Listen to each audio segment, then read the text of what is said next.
কর্মজীবী মায়েদের অফিসে মাতৃত্বকালীন ছুটি থাকলেও অনেক সময় বাবারা এজন্য বিশেষ কোনো ছুটি পান না। সন্তান জন্মের পর অধিকাংশ পিতাই অতিরিক্ত ছুটি থেকে বঞ্চিত হন।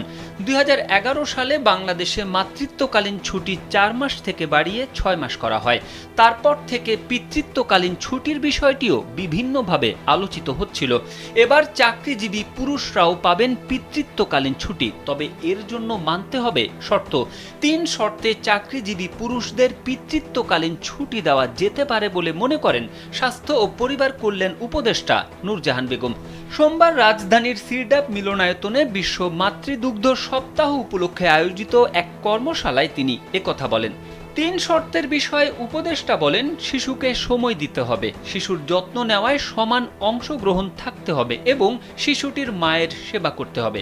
পিতৃত্বকালীন ছুটি যদি দিতে হয় তাহলে সেখানে লিখিত শর্ত থাকবে। এ সময় উপদেষ্টা বলেন, মাতৃদুগ্ধ নিয়ে কাজ এককভাবে সরকার বা স্বাস্থ্য সেক্টরের নয়, বরং এনজিও কর্মী থেকে শুরু করে মসজিদের ইমামেরও খুতবায় এ বিষয়ে কথা বলা যেতে পারে। এমনকি মন্দির ও গির্জায় সচেতনতামূলক আলোচনা হতে পারে। এখানেও মিডিয়ার দায়িত্ব আছে। মিডিয়া আমাদের কাজগুলো, সচেতনতামূলক কার্যক্রমগুলো উপস্থাপন করে জাতিকে সঠিক পথ দেখাতে পারে।